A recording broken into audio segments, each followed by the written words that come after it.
Welcome back to Unique Minds of the Okanagan. I'm Robb O'Day, and we are on location in Kelowna with Down the Lease, Laura Lee and Andy. How are you guys doing? Good. Good. Thanks for doing this. Thanks for having us. Yeah, thanks for having us. Yeah, you guys got the Nardwuar set up We got the today, Nardwuar so set up. Yeah. Basically, how about you guys explain who you are individually, and then we'll get into the group dynamic. So, Laura Lee, where are you from, and basically how'd you get into music? Whoa, that could take an hour. That's like the biggest opening question. We'll condense it just a little bit. Oh, okay. My name's Laura Lee Schultz, and I am from Vancouver. I have been playing in bands since the early 90s. I just dated myself. Whatever. And I haven't really stopped. So Vancouver to Belgium. Yeah. And then back to the Okanagan. Yeah. Okay. That's a really cool So we're gonna dive in. We're gonna dive into it. Yeah, we'll definitely dive into it. And Andy, where are you from? How long you been doing music? You're from Vancouver? Yeah. Originally, you're from Calgary, though, aren't you? Originally- You don't want to say that? Oh, you're right. You're right. Anyway. My music career didn't start until I was in Vancouver. Right. That's Okay. right. Fair enough. Yeah. Okay. I've I lived just in thought you Calgary wanted for to. 15 years. Did all So, my time there. I grew up in the Yukon. My name is Andy Ashley. I'm the drummer for this thing we know as Down the Lease. And I grew up in the Yukon. Then I moved to Vancouver. I lived in Vancouver for many years. That's kind of where I played music as well. Yeah. Then you moved to the Okanagan. Then I moved to the Okanagan, and we'll go into how we met and stuff. But playing a few bands here in town, and that's what I do. So humble about it. Andy plays for like 3 of the top bands in the Okanagan. Yes, exactly. And they're all in different genres. And he's also the producer for a decent amount of bands. Yeah, Yes. do some recording. So how did Down the Lease start? I know that it was a solo project that kind of went Sideways. sideways. Seems like it went pretty well from where you guys are at now, but Yeah. So Down the Lease is my project I've had since 2006. It was a recording project. I was in a band called the Skin Jobs. I was a drummer for a band called the Skin Jobs, a queer punk band in Vancouver. And at the same time, I started to experiment with recording at home on a 8-track. And so I decided to trying to test the waters to see if I can prove it to myself that I could record a whole album by myself. I didn't record it, but I played all the instruments, drums, bass, guitar, singing, all that. Those first 2 albums were just recording projects. okay. And I wasn't playing live at all. And then I moved to Belgium with my girlfriend to live and work and do some amazing things there. And I saw how amazing the noise rock scene is there. I started playing solo shows, and I found some guys out there, and we recorded another album. And then the pandemic happened, and then we had to move back to Canada because my parents live in Penticton. My girlfriend's mom lives in Kelowna. So Fair we're like, enough. let's be by our elders and kind of take care of them. And at that point, I was like, I guess my career's over. Like, I felt so dead in the water. At that point, how long were you into Down the Lease already? So that would have been 2006 technically 2000 to... to 2015. Okay. No, 2020. Sorry, 2020. 2015. So like, almost 15 years. Yeah. But I took a long break in between. Anyway, so we moved back, and I was like, I guess it's over. And I gonna write one last song, and it'll be my swan song to the industry because I can't do it anymore. It was a really very tough time for me. And so I ended up writing the song called Dead and Over. And a friend of mine, Haig, he recommended Andy to record the drums for me because I play drums, but I needed someone to record it because I didn't have the mics and stuff. He's like, you should hook up with my friend Andy. I think you guys would get along like gangbusters. And of course we did get along like gangbusters. We went. Yeah, I am but a footnote in the story of Down the Lease, but but a pretty. but we had a mutual friend. We both played in bands with a guy named Haig, so it's all his fault. It's all his fault. Thanks, But Mike. Yeah, like Laura came over and recorded some drums for that song and some others, and I was like, she's one talented lady. So I was like, hey, if you ever want to actually do this, you know, if you need a drummer, I'm your guy. You put his Yeah. hand up, and I put that in my little book. Like, So, you know, the rest is history, really. We started Yeah. working together a little bit after that. We went to our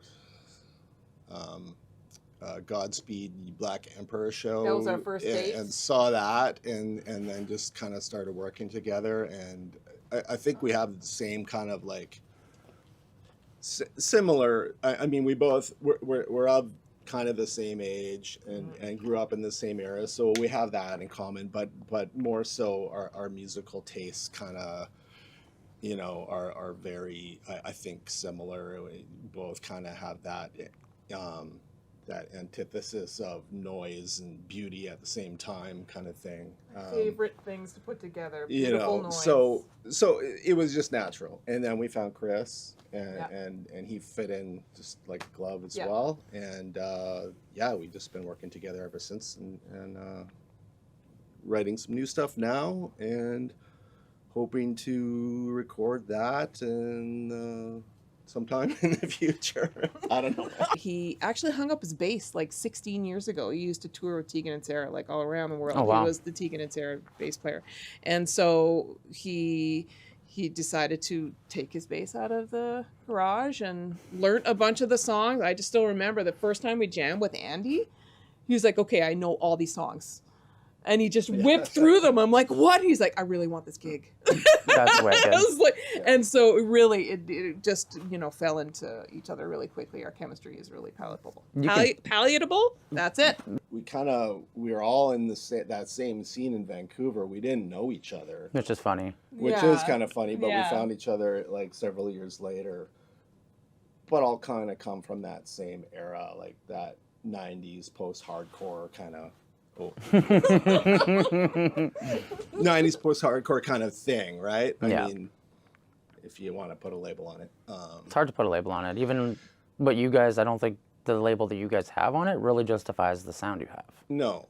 And I mean, that's what you try to do as a band. Yeah, it's hard. Is try to come up with something that is not labelable. Yeah. I mean, that seems to least be the kind of music-wise, bands yeah. that I end up in anyway. And, Yeah. And we're not like straight punk or straight metal or straight, you know, traditional silos. Like that's the goal for me anyway, is trying to do something that is outside of those and takes all of those into consideration and come up with that. And so I think we hopefully have achieved that. But I just want to say about an interview that we had, or a review for the album. It was from Metal Universe or Metal Digest, I think. And he said, Down the Lees defines genre unless you consider powerful and unique and new genre. And I was like, wow, okay, that's cool. But also someone said, you're like alternative with shards of metal. And I kind of like that. That is a really good way to It's a good describe way, it. but But yeah. it's got its own style. It's like it's And that's what all bands kind of strive to do. But it also, it's kind of damning a little bit. Because if you're not put into a metal genre or a pop punk genre or a country genre, they don't know where to put you on festivals or to book you with shows or whatnot. Because they're like, I can't find something that fits. I can't find something that fits. So that's the problem that we're having right now.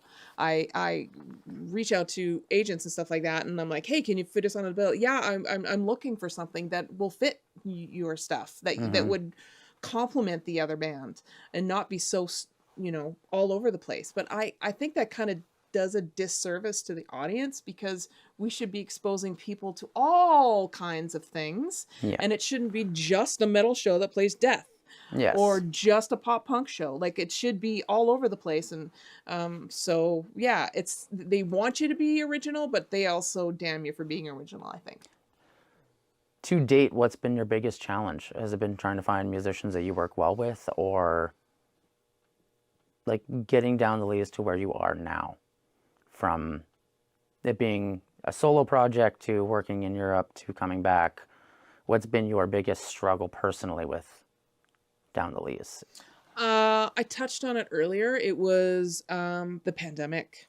the pandemic really screwed me up, Mm-hmm. because I was on a really great trajectory in Belgium, because we had flown to Chicago and recorded an album with Steve Albini, and we were on bills with Brutus and Helms Ali and all these Sargent bands, and we were asked to go on tour with Sisters of Mercy in Italy, and so it was a really great trajectory for the first time probably ever in my career as a musician. I've had bouts of like, little successes with bands here, but this felt like it was going somewhere for the first time, and I've been doing this for 30 years. Mm-hmm. And so then I moved back here, and I was living in my mother-in-law's basement, didn't have a job, didn't have a band. I had some music that was sitting around, and I just was so depressed. I was like, I guess that's it for me. And since music has always been in my life, I didn't know where else to put in to keep me going. Mm-hmm. So I decided to look to music how I've always treated it as a therapy for myself, and go, okay, let's dive into it and really get to the low bottom part of it. And that's where Dead and Over came from. So, and Dead and Over is what got me out of that little trench. And so Dead and Over is the song, by the way. Yeah. Dead and Over is the song. Yeah. I guess the first song that you kind of wrote through that, right? Yes, the first song that I wrote through that whole thing, Like after the pandemic. After the pandemic, and The Swan song that you were talking about is the song Dead and Over. yeah, is the song Dead and Over, which ended up on the EP that we released. Perfect segue into it. So you guys released the album this year. Yeah. How was the experience of recording it, writing it, and now that you've finally got to get it out there as with the fan? Because this is the first album with Andy and Chris.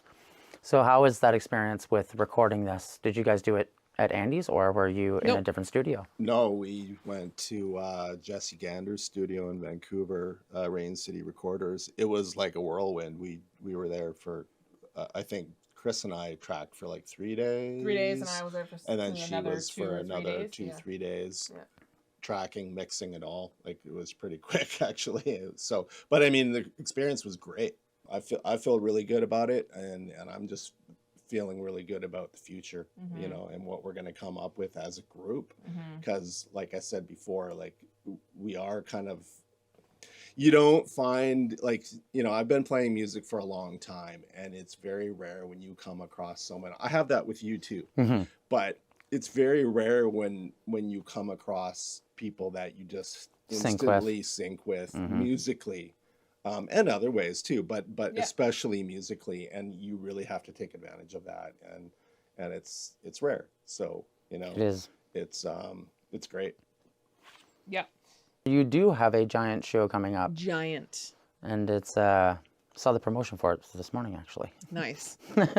So on February 8th, we're playing the Rotary Center for the Arts, which is the Mary Irwin Theater, and this one just is a special one because we're implementing video for the first time. Well, actually, we played to video at Redgate in Vancouver. So we had video projections behind us, but we weren't syncing things up. So it's more storytelling and more performative and theatrical. And we just got word that we're being supported by Creative BC to film it as a concert film, and we want to release it as a album. That's wicked. So it's a big deal for us because we wanted to take the advantage. We got asked to play as part of the RCA Presents series, where they only have like 15 shows a year, and it's mostly theatrical stuff, but they wanted to do a specific local bands night in partnership with Creative Okanagan. Okay.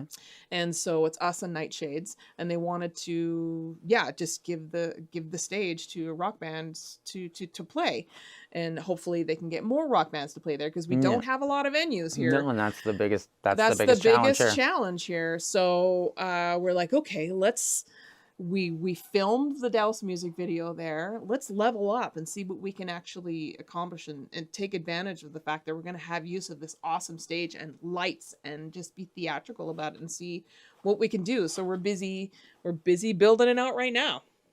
That's awesome. Yeah. Yeah. That's a huge thing too, because you don't see a lot of local bands getting that opportunity very No. often. And I like to be crazy on stage. I like to throw my guitar up and I can imagine bend it's it high on energy. the ground. It is quite high energy. We've played some like bigger shows now that we're kind of comfortable with that, like playing Massive or playing like The Pearl. at the Pearl in Vancouver, like a 500 seat venue, or Yeah. not seat but head venue. And you have So- another show coming up with one of your favorite a portion of one of your favorite bands, I believe, right? Or did that already Sparta. pass? Oh yeah, we already played that. Oh, we how was already that? played. Yeah. Oh, so cool. Yeah, that was incredible. If anyone doesn't know who Sparta is, there was a band, early 2000s at the drive-in, and they split into two bands, Sparta and then Mars Volta. And I mean, Mars Volta is probably my number one if I had to pick a number one band. But yeah, so it was an honor to open for them. At Also the Pearl. get to the stage where you're getting asked. Mm-hmm.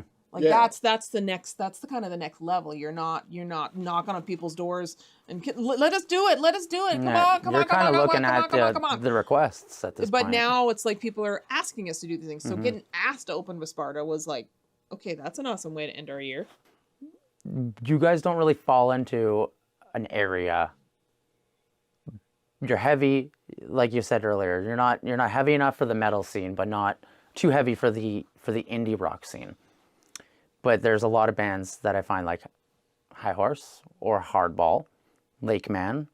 They were in that same genre. Uh-huh. You know what I mean? Like it's hard. I'm trying to get my Couldn't words pin them straight. down where You they can't were. Right, yeah, exactly yeah. right. And those are my favorite bands of the Okanagan. Oh, nice. Not the ones that are like, oh, we're technical death metal and everyone sounds the same. But like, Right. Well, I mean, what you're talking about is a testament to her talent too as a vocalist. Like she comes up with crazy stuff that yeah, it's just like that build up that's in Douse. It reminds me of things that I've heard in Lake Man or I see. DFY, I see. which was Yeah. prior to Lake Man. I don't think either of you were around for DFY, no, which is one that of was Rob's. before I came Yeah, here. which is one of Rob's Rob other was- bands. Oh, okay. Rob's His old first band one prior that I to played Lake with. But there's just this unique sound that comes from the Okanagan. Because I don't think if you guys were in Vancouver, you'd be writing more of a Vancouver sound. Yeah, maybe. Subtly, right? Maybe. Yeah, you're Maybe, a but product of your environment. You a Yeah. are little a product bit, right? of your environment, but also I was writing this stuff before I even knew the scene in Kelowna. Yeah. Because I was locked up in the pandemic. I didn't Yeah. get to meet anybody in the scene for 2 years. Yeah, that's true. And I was writing this stuff in Belgium before I even moved here. Yeah. So I there think- is an I aspect think of it's- it. But I think it's whatever Down the Lees is a product of her mind mostly and our minds just Yeah. melding like Yeah. and less. Maybe there is a local rub-off thing going on in your environment, but I think it's more just our influences and where we are at this Just the point in our style that life, you guys right? have. Yeah. The sound that you the guys sound that create we have. can go the distance. And I don't think there's like a limit to it. It's like, Well, thank you. That is Well, yeah, I no really worries. appreciate it. compliment. I'm trying to think of how to phrase it Huge properly compliment. because like personally, my biggest thing is like the older I get, the less opportunity or chances I feel I'm going to make it. If that makes sense. Like, But make it, I know. We all say that. Not be famous, but I know, successful. but successful. What does success mean to you, right? individually. Does success mean to me touring every single day, like 300 days out of the year? No. Does it mean I get to work with amazing people like Steve Albini, dream of dreams for me, and touring Europe? Yes. And still working a day job? Yes, sure, fine. Playing massive arenas, is that my ambition? Not really, because this kind of music is not conducive to that kind of stuff. which is what it Douse is also about. I talk about that a little bit, how I don't appeal to mass hysteria. I will never appeal to mass hysteria, and I'm okay with that. I also want to have my own private life, but I love being able to play within different genres. Like I can't stick to one thing. Like all of my albums are all totally different, and I like to be able to play. I don't want to be pigeonholed into one pop punk metal kind of sound. I like to be able to play and not be villainized for it. Yeah. And there's always room for like someone who's playing from their heart, I think. Right? I think that's For what sure. really matters at the end of the day, is like there's a weird like stipulation with metal that you got to be heavy. You got to have the heaviest breakdown. You got to do that, and we kind of steer clear of that, which is why I like the music we write. And I think that like keeping yourself in that box is what really ruins music. There's also that point in your life when you're ready to receive it, though. Like, Yeah. And I think we all get there in our like early 20s. Like that's kind of what happened with me. Like I moved away from the Yukon, I went to Vancouver, and then the whole like alternative explosion happened with Jane's Addiction, Faith No More, and all those other bands that happened at that time. It just kind of exploded. It felt like a revolution. Like you were part of 100%. something. And you know, that imprints, I mean, to this day, that like that's part of me, that whole scene, right? And all those things there. So probably very similarly at that time, it just, you were ready to receive that, right? And good way of putting it. Not to take away from DFY and what they did. Like, I know those guys are awesome. Right? Yeah, I think it was more just the fact that like I was stuck in a ball mentally with music where you're always trying to appeal to people, and they were doing it on a level that was like emotional. Right. And That's spiritual. always what I try to do. Right, and on it's an so emotional different. level. There's been a few fans during the Down the Lees tenure who have cried at shows, and I've talked to them after and how impactful the music has been in their life, and not just seeing us live, but actually listening to the music and it really attributing a song or two to a personal thing that happened to them, and it helped them through, which is all I want to do, because it has helped me get through by creating the music and playing it. But if that translates to an audience member who feels like our music can get them through life, that's success to me. Yeah. No, it's true. And I was saying with, I believe it was Josh, that a lot of bands will, like, they believe like fame is success, where success is just being remembered in my mind, right? Yep. Like, I don't care if I make $1 million, $2 million. I'd rather that my music is like, even if it's just my friends still listen to it 20 years down the road and they're like, that song still helps me. Like, Totally. that to me is $1 success. million would still be nice. Though. Yeah, $1 million would It be would nice. be, yeah. It definitely would be. Yeah, I would like to just spend time doing this as opposed to Have to doing go to work. something for somebody else. For sure, but You know, that would doing be my version of this, success. of course, is being able to spend my time on my day, like working on this stuff that I love. Right? Yeah. the reality of it is, though, bands who tour all the time still come back and do crappy jobs. Yep. There is a very small amount of people who can actually be a full-time musician. If they actually know how to do it properly, they're session musicians on top of producing credits, on top of all this kind of teaching. Like I don't know any band, like even Black Mountain. I was shocked when they're at the height of their popularity. They were touring around in Europe and Canada and the States and stuff all the time. And all of them would come home to work restaurant jobs. I love And Black Mountain. I love They Black said that, Mountain, yeah. but it was kind of an eye-opener for me. I was like, oh, you have to pretty much sell your soul to the devil if you want to do music full-time. And even then, is it worth it? Like, Is it worth it? we toured quite a bit last year. Not 2024, but 2023. And it takes a lot out of you. It takes a lot out of you. It takes Oh, tons yeah. out of you. It's And it wasn't exhausting. even, we didn't even go like a big stint. It was, Right. they were broken up, but it's Yeah, just, like 3-4 day stints. yeah, right? and it's just the travel. It really wears It you down really and wears you takes the down. fun out of it. That's where the getting to write it is like really what I care about now. Which is what I miss, because like this last year has been so busy just with releasing the album and promoting the album, and it's just been a lot because I'm like the manager of the band, and I I do a lot for the band. So it's just been a lot of admin stuff up to, releasing that album. So now I'm excited to just take a little bit of a breather and focus on writing and do a few really awesome shows like the RCA show, also Girls to the Front, which is the festival that I started. So that's going to happen again. And like, as soon as that first festival ended, people were like knocking on my door. I want to pay. It's the second one. I think it's very important for representation, me being a woman and being queer on stage. And also I like to say that I'm 51. Like, Wow. age is only a number, and I can rock with the best of them. Like you and you. Right. Right. That was one thing I was also wanting to touch base as.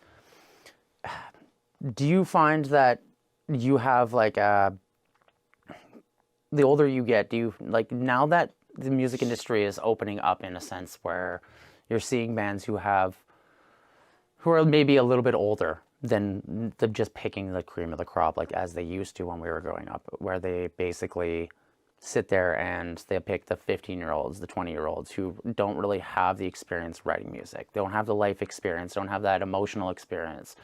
Now music industry is starting to pick up bands that have been around for 20 years, 30 years, and they're making it big. Mm-hmm. Do you, me personally, I have this giant fear. The older I get, the less likely I am to be able to do it and make it. But you guys are both older than I am and way further in your career, still building and building and building. And I feel that is a huge eye-opener in a positive sense, that it doesn't really matter how old you are. If you're passionate about the art you make, people see that passion, and that's what translates. It's not... Age is a number. It doesn't really matter when it comes down to your skill level, what you produce, because... how old are the most famous painters, you know what I mean, that were still putting out masterpieces. There's this weird stipulation to I personally growing up, and I think a lot of musicians have, is we have a time limit on our music career or our creative career. A lot of people say your creativity stops around 28. Yeah, exactly. It's worse for women. Women get forgotten, especially older women. Mm-hmm. And so I wanted to challenge that mold, challenge that societal expectation that you have to be able to write the music beautifully and youngfully as possible for us to pay attention. Mm-hmm. I want to represent on stage that I'm an older queer woman and I can do it too. There's so many women and people who have actually started their careers when they're in their 60s, 70s, and 80s. It doesn't stop when you're 30.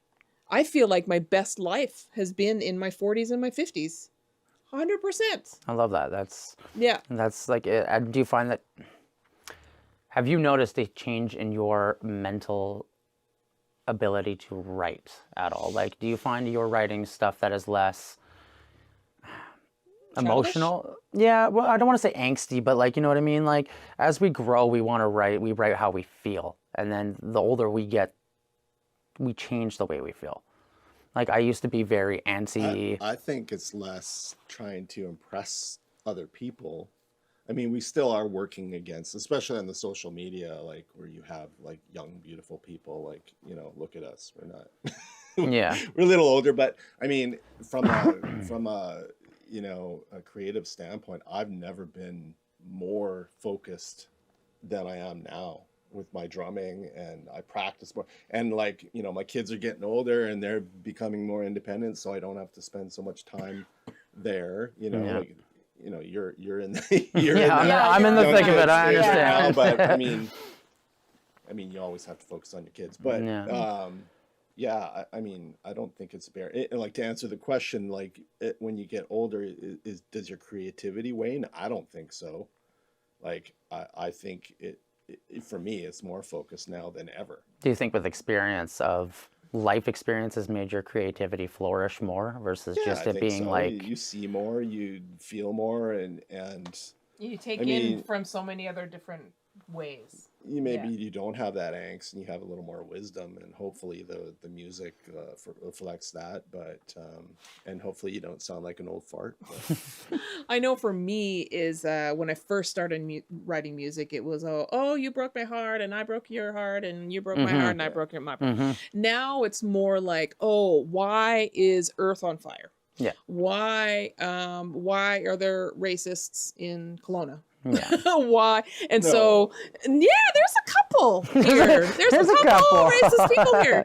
And so that's what I want to talk about. That's the kind of content that I want to write. So like Dirt is a song about the forest fires and the wildfires and how they're just decimating us. And but there's a select few people who are what I'm trying to say. There's a select few people who are trying to do something about it, but and everyone's aware that things are going on, but most people are putting their blinders on because the scope of the magnitude of it is just so big that you can't deal with it.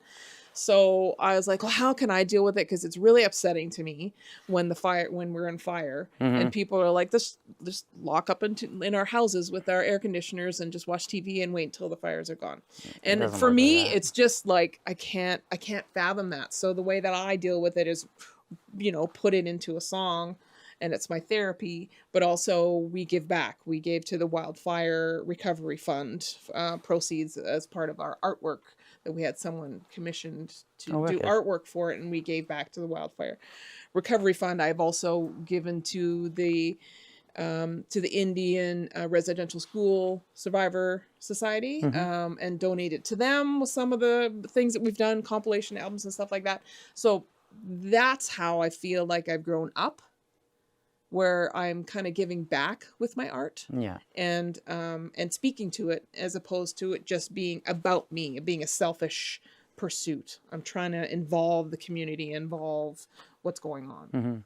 If you could give any advice for aspiring musicians who might watch this, what do you think it would be? What is your number one don't do, and your number one this would be the best thing you could do? Practice as much as you can. Is my advice. That's a really good... as a musician, as a 50-something musician, I'm trying to make up for lost time in my craft. So like I kind of regret. There's always something to practice. There's always your weak hand. There's if you're talking about like nerdy drum stuff, like there's always something to practice. Like don't go out to the bar, stay home and practice. That's what I would say. That's valid. It'll pay off in the long run. I want to say my don't just sit in your room and play music. Don't the opposite of what No, seriously, it is the opposite. No, because I would want you to be part of something. I want you to, in real life. I find, like, I know we've gone this way where everyone can play and record music, but I find those bedroom recordings, they're removing the human aspect of it, of creating with other people and building something with other people, because people is what makes the greatest art. Yeah. Right? And when I say practice, I mean practice with others, not only by yourself. Okay, that's what I meant. I thought that's what you meant. I'm like, stay home and practice and practice and practice. Yes. But then there's also recording and recreating something. I'm just saying, don't just sit in your room and record on your computer. Get out there and do stuff with other people in real life and build something that way. That's one of my, you know what I mean? No, it's true. I think that's like one of my biggest flaws is doing it myself. Like I love getting to sit down with the boys and just jam. Doesn't matter if it's anything important. Nothing has come out of it. Nothing has come out of it. Just that weird mental connection when you're all sitting together creating and your eyes are closed and you're flying through the universe together. It's what musicians call the feel. Yeah. And you can't get feel through a computer.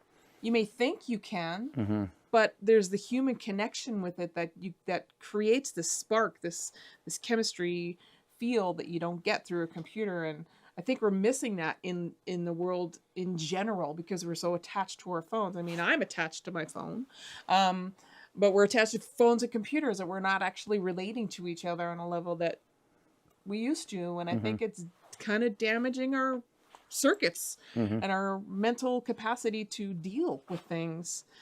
So No, it's true. anyways, I can go on that forever.